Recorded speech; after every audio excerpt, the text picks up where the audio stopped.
बरको रुखको अन्तिम चिठी।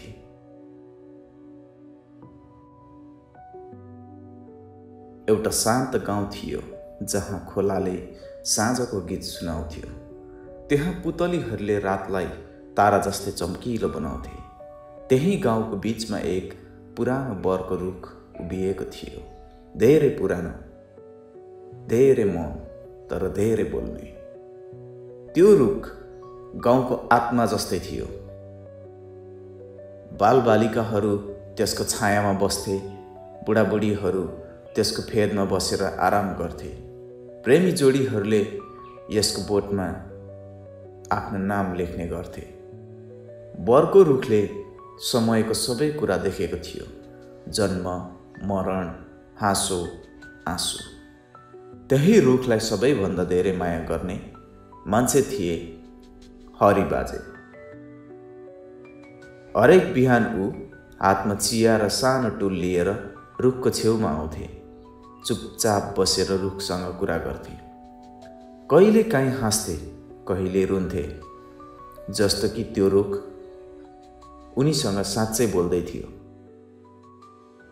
तर एक दिन हरि बाजे आएनन्, अर्को दिन पनि आएनन्, त्यसपछिका दिन पनि आएनन्। रुखले प्रतीक्षा गर्यो। पातहरू हल्लिए, हावा चलियो, जस्तै कि उसले हरिलाई बोलाइरहेको छ। तर हरि बाजे चुपचाप संसारबाट बिदा भएका थिए, निन्द्रामा शान्त मुस्कान सहित। समय बित्दै थियो, गाउँलेहरूले उहाँलाई सम्झिए। रुख चुपचाप उभिरह्यो। एक दिन साँझ झरी परिरहेको बेला गीता नामकी सानी केटीले रुखको जरामा केही अनौठो चिज भेटिन्। एउटा सिसाको सानो बोतल भित्र रोल गरिएको कागज। त्यो चिठी थियो। चिठीमा लेखिएको थियो, जो यो चिठी पढ्दै हुनुहुन्छ, सायद म यो संसारमा हुँदिन होला, तर म तपाईलाई एउटा सुन्दर कुरा भन्न चाहन्छु। यो बरको रुख केवल रुख होइन, यो सम्झना हो, यो जादु हो। यसले मलाई सुन्दै आयो जब अरू कोही थिएनन्। यसले मेरो पीडा हल्का गरिदियो। जब तपाईँ थकित हुनुहुन्छ, योसँग बस्नुहोस्। एक्लो महसुस हुँदा यसको जरामा टाउको राख्नुहोस्।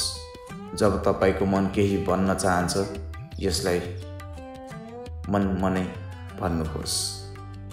अनि एक दिन तपाईँ तयार हुँदा आफ्ना चिठी पनि यहीँ छोड्नुहोस्।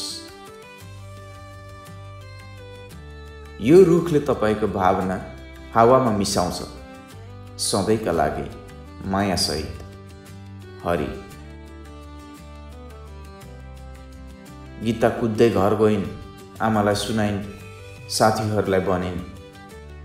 केही दिनमै त्यो सिङ्गो गाउँले त्यो चिठीबारे बुझ्न थाले। त्यस दिनदेखि गाउँका मानिसहरूले बरको रुखलाई चिठी लेख्न थाले। माया, पीडा, सपनाहरूका कथा। कोही रातो डोरीले बाँध्थे, कोही फेरि सिसाको बोतलमा राख्थे। रुख उस्तै उभिएको थियो, तर अब त्यसका पातहरू हावाले होइन, कथाले हल्लिन्थे।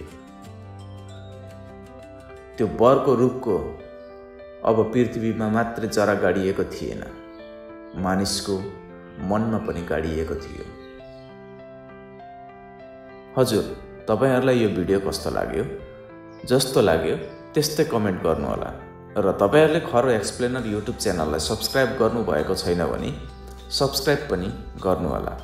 तपाईको एउटा सब्स्क्राइबले यस्तै भिडियो बनाउनलाई मोटिभेसन मिल्नेछ।